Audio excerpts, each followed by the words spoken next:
The signs a husband doesn't love his wife. Let's see if any of these 9 hit close to home. First, he's never wrong. Even when he says something hurtful or does something clearly out of line, he flips the blame on you. He tells you you're too sensitive, overreacting, or always starting drama. Second, even when it's obvious he messed up, he won't take responsibility. He acts like you pushed him to that point. It's your nagging, your tone, your attitude. Third, even if he admits fault, he offers no explanation, no comfort, no clarity, just a cold think what you want. Fourth, he doesn't ask for forgiveness. He won't say, I'm sorry, won't meet you halfway. Instead, he acts like your hurt feelings are a you problem, and he couldn't care less. Fifth, during fights or when things go cold, he knows you're upset. He sees the pain in your face, but he never comes closer, never offers a hug, a hand, or even a word. He lets you drown in silence. Sixth, he does one small thing, drives you to work, brings you coffee, and brags like he's husband of the year. Meanwhile, all your daily sacrifices go unnoticed. He never thanks you. He barely sees you. Seventh, everyone else seems to matter. His co-workers, his buddies, even acquaintances. But when you're sick or struggling, he's busy. You're never a priority. You're just there. Eighth, he always finds something wrong with you. If you dress up, you're trying too hard. If you don't, you've let yourself go. If you speak up, you're loud. If you stay quiet, you're cold. Whatever you do, it's never right. Ninth, with him, you don't get to be soft. You can't fall apart, be tired, or ask for support. You're always the one holding it together, crying in silence, handling everything alone. He doesn't want to see your feelings, let alone carry them. And when a man starts disconnecting like this emotionally, he's already halfway out the door. You in love with your wife? No, either. What? I don't believe in that shit either. It's okay. It's overrated. No. Listen, the wife. Okay. See. Y'all need to explain that shit to me then. I have a feeling. No, I'm not in love with her. Why? No, I don't know her. All my relationship with my wife is a relationship with myself.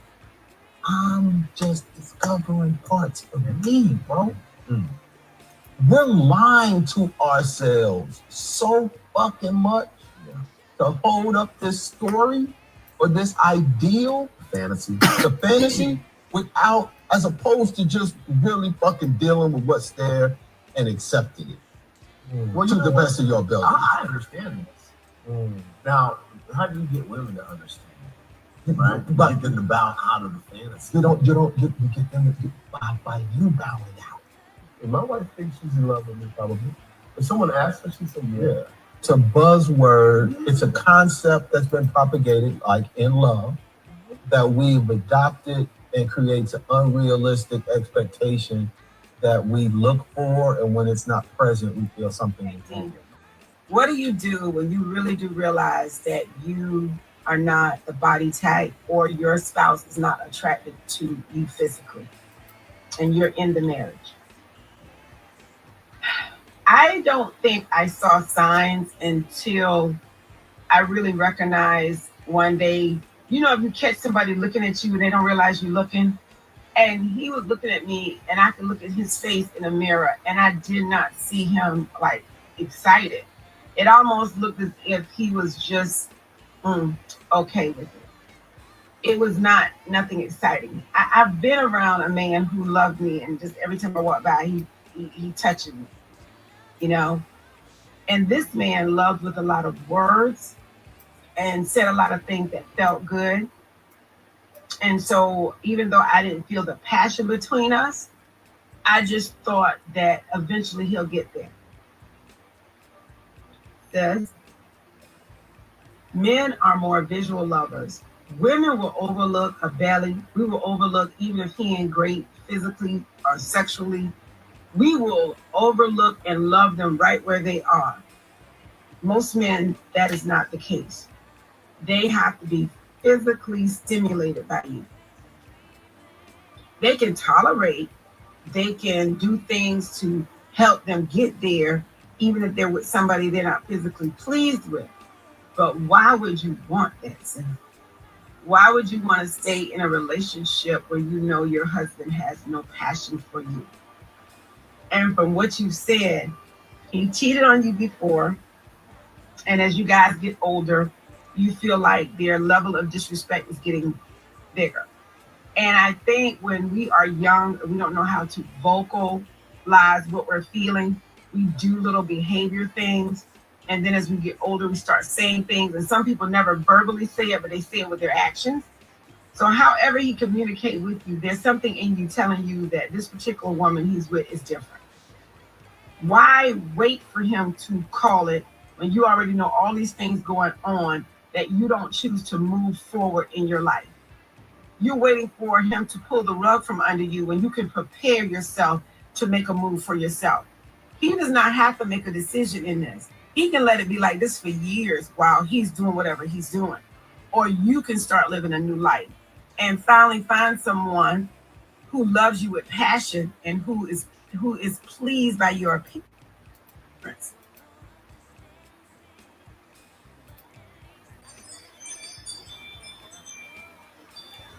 When a spouse begins to show that they're not attracted to you, it cuts deep because attraction isn't just about looks.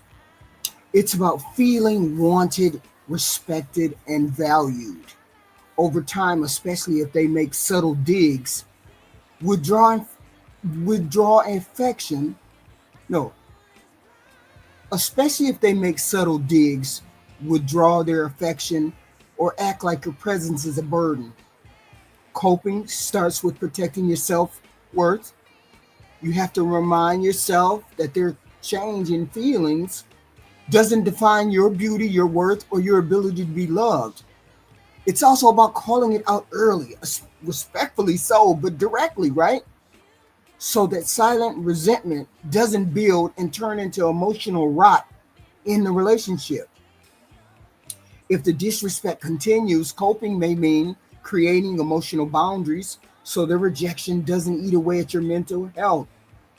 This could look like seeking therapy alone or together, focusing on self care, or pouring energy into things that remind you of your value outside of the marriage. That's why I said it was very important for you to have outside interests other than being married and being a mother or father. You can't force someone to be attracted to you. Once the attraction is gone, more than likely the relationship may be in danger or unsalvageable. But you can demand respect, right? Sometimes the healthier thing you can do isn't trying harder to make them want you, but deciding how much of yourself you're willing to lose just to stay in a place where you're not cherished or desired. In many cases, the real coping comes down to making a choice. Stay and work on rebuilding if both of you are willing to do that, or leave and preserve your dignity, though. The danger of staying in a one sided attraction is that you can begin to internalize the rejection as truth, and that damages your confidence for years at a time. Relationships work best when both people actively choose each other every day. If one person stops choosing, the other one has to decide whether to keep standing in the doorhouse. No, the other one has to decide whether to keep standing in the doorway of a house where they're no longer welcomed, or to walk out into the possibility of something better. Now, when it comes to a man marrying a woman he already knows he's not in love with, it's a dangerous and often selfish choice. Sometimes men do this out of convenience and pressure, the fear of being alone, or because they value stability. They or because they value stability more than emotional connection. But the cost is high for both people. This is what I say when I hear men say, "We marry for duty. We don't marry for love. We don't want love. We want respect." This is not enticing to women when they hear that. A man may tell himself he'll learn to love her, but in reality, that's rarely how it works. Without genuine romantic connection, the marriage begins on shaky ground already, with the quiet undercurrent of resentment or detachment that can surface at any time. The wife in this situation often feels the absence of true love, even if it's never openly admitted. She might notice a lack of passion, romance, or emotional pursuit from the beginning, but chalk it up to stress and personality differences, or the honeymoon phase is wearing off. Over time, she's left wondering why she always seems to feel unseen, a little unwanted, and that silent ache is the shadow of a decision he made a long time ago before she walked down the aisle. This creates an unfair emotional burden where she keeps trying to earn a love that was never there to begin with. For the husband staying in a marriage he entered without love, for the husband staying in a marriage he entered without love becomes a slow erosion of authenticity, authentic thought and action. He might keep up appearances, go through the motions, and even convince himself he's doing the right thing. That's that stoicism that you men talk about. But deep down, he knows he's withholding the very thing that makes marriages thrive: genuine desire and emotional investment. Eventually, the truth comes out through distance, through infidelity, or through the final breaking point. Maybe abuse. You don't know. The honest and respectful choice would have been not to marry her in the first place, sparing them both years of silent pain and unfulfilled longing. But I digress. Back to the video. Who is sexually stimulated and turned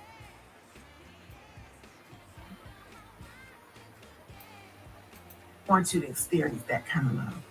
But first, you need to love yourself enough to do what's best for you. Much harder always. D.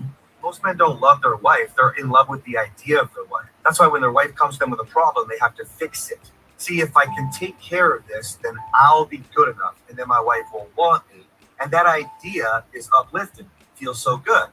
But for the exact same reason, when she doesn't need you to fix something, you create more problems. And when you create more problems, you feel even worse. So she doesn't want you, you felt bad, and then you felt worse when you couldn't.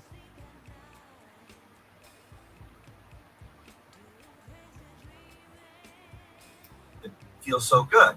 But for the exact same reason, when she doesn't need you to fix something, you create more problems. And when you create more problems, you feel even worse. So she doesn't want you, you felt bad, and then you felt worse when you couldn't fix it. You're like a bad song on repeat. Every time you hear that song, it's getting old. Spend more time listening to your wife, understanding what she's feeling, less time fixing, and watch how your wife starts to look at you differently.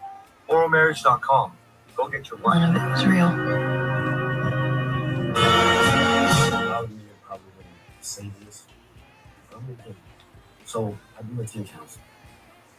I decided to enroll myself in counseling because I deal with abandonment real bad. I had that real bad. I feel like anybody get close to me will eventually leave. And before I give them the opportunity to leave, I sabotage the friendship, the relationship. And I deal with a lot that I will not discuss in this video, because this video is actually talking about the question that was raised, and I wanted to be honest about it, because there's a lot of people probably going through the same thing that I'm going through, or I went through, and did the same things that I've done. So as I go through counseling, I want to help other people also. So the question that was submitted in the counseling was, why did you marry your ex-wife? What qualities did she have that made you want to go to the next level? And my answer was, number one is, I thought she was real beautiful. Number two, she was cool. I believe she's a good person. I don't have a good upbringing. She has a career. And I feel like she wanted more out of life, right? But to be honest, I was not in love with her, right? But as time went on, I started to love her. But in love, it never happened.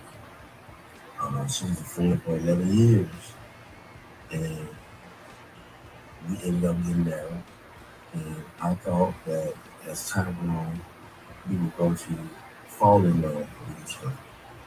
But it never happened. Too many distractions, too many ups and downs, setbacks, me cheating, lying, and just sabotaging marriage and relationship. So I said all this just to say that if you're not really in love with someone or serious about making a relationship or marriage work, don't waste nobody's time. Because you can't get that time back, they can't get that time back. So I actually was not in love when I married her anyway. And it was rocky. So I ask you guys to pray and ask God to show you before you can try to invest in something that can cause a lot of trauma down the line. Right. I don't love my wife no more. Whatever feelings I had inside for her, they're dead. And they died a long time ago. Has any of y'all guys felt like that last week, last month, last year, or even today? You're ready to call it quits. Did you know that God instituted marriage? Did you know when Jesus walked this earth 2,000 years ago, he told the scribes and the Pharisees that Moses only allowed divorce because of the hardness of their heart? It's right there in the Bible, in Matthew 19, chapter 19, verse 8. Even St. Paul in Ephesians chapter 5, verse 25 says that husbands should love their wives as Christ loved the church, and that us husbands should give ourselves up the way Jesus gave himself up for the church. There's 3 S's in marriage, man. Sanctify, service, and suffer. Look at these in your marriage. How are you sanctifying your wife? Are you praying with her? Are you praying for her? Are you taking her to church? What about service? How are you servicing your wife? Jesus said he came to this earth to serve, not to be served. Are you spending more time with your wife? Are you listening to her deepest desires and needs? What about suffer? Jesus died for the church. Are you dying for your wife? Is there some things in your life that you need to put away for your wife, for you to have a better marriage? Lord Jesus Christ, I ask you today, help us men, help us husbands, be better husbands. Help us serve and love our wives the way you love the church. Amen. Some of you may know a clip of me saying that I'm not in love with my wife went viral. And when I say viral, I mean like in the worst way something viral can go. And I've been debating on if I would respond, how to respond. And here's my attempt. And I'm going to need a minute. I feel like there's a lot of trauma being monetized and propagated. And it's one of the reasons why I wanted to start Tune the Fork, was because I know what me and my close friends talk about, and I just don't see a lot of that reflected. And so I wanted to raise awareness to the fact that there are men struggling, that there are different ways of doing things, that superheroes exist in everyday life, and the majority of them don't wear a cape. They just fucking trying to keep the lights on, trying to keep their lady happy, trying to manage the stuff that's going on inside of them. And a lot of us don't feel seen. A lot of us don't feel appreciated. And when I invite people on, I take that seriously. And I want to highlight greatness that's in the mundane or that's in the normal, because that's where I feel the majority of it is. And what's unfortunate is, of the hundreds of hours that I have online, that the one thing that goes viral is that. And what I think is most unfortunate about it in general is the misinterpretation. And not just the misinterpretation, but when you try to clarify, it's that people don't care. They have an idea of what something is, and that's what they're going with. I'm thankful for the thousands and thousands of negative comments, because what you guys have done is you've reminded me to be a lot more careful about what I'm looking at online, what I'm perceiving to be negative or bad or unfortunate or unhealthy. And it's also a reminder that what I'm seeing isn't actually what's there. I can't tell you how happy my wife and I are. You just gotta see it. And the people around us see it. They might not necessarily understand all of the pieces, but they see it and they feel it. The way my wife and I are orienting ourselves for maximum fulfillment and development of self, and then watching how our marriage is growing in all of these ways, is an extremely, extremely beautiful thing. As a matter of fact, my wife and I were just talking the other day, and we could have never imagined that we would be here. That's not in love in the traditional sense, because it feels like something deeper. Like, how do you imagine something that's unimaginable? Or how do you describe a feeling that you haven't felt, but you have an idea of what it is, and then when you get to the feeling, it's totally different than what you imagine. And there are these complexities that are in it, that can contradict one another, but at the same time complement each other. That makes it more. Every time I think something can't get better, it gets better. But again, none of that feels like in love, or at least what my concept of it is. And what you're responding to in that clip is not me, that is you. Because I can't tell you how wrong you are. I leave my wife immediately. I leave my husband. I gotta do this, or I gotta do this, or I gotta do that. People calling me gay. People calling me fat. People calling me, toxic. And some of it's true. I mean, the gay part ain't true, but you dig what I'm saying. I encourage everybody to explore, ask questions, leave room. Because if you could be wrong about me and my wife, which I guarantee you are, ask yourself how many other things you could be wrong about.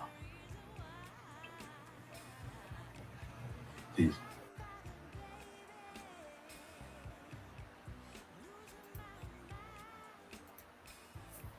When a man publicly says he doesn't love his wife, it can be deeply disrespectful because marriage is meant to be a safe, private bond.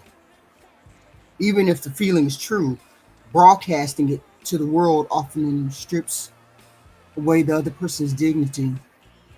Love isn't just about romance, it's about protecting your partner's reputation and emotional well being. When that protection is gone, the statement becomes more than honesty. It becomes a wound that can't be taken back. Maybe he ran into that and that is what he was responding to. But he did not say he was in love with his wife. He seemed to have stood on not loving her, but he did sort of allude to the fact that it was more than love. Maybe he does, we don't know. But people outside that marriage will judge, gossip, and fill in the blanks with their own minds, their own stories, which can malign the hurt, That being said, the complexity comes from the fact that love is not always simple or permanent. You can deeply respect, care for, and even be loyal to a spouse without feeling that intense romantic passion or pull. Marriage in today's world, unlike arranged marriages, is supposed to start with both love and attraction. Without one or the other, it's like building a house missing a corner. The structure can stand, but it's never truly stable. This is why being attracted to your spouse is often considered a non-starter. Now, because we have the freedom to choose, people expect passion and partnership to coexist in marriages, right? However, there's a difference between not being fully in love and having no love at all. It's a big difference. Many long-term marriages go through phases where passion fades or emotional closeness takes a hit. But that doesn't automatically mean the relationship is doomed or over. Some people work through it, focusing on shared values, respect, parenting, mutual goals, while slowly rekindling that love that they had.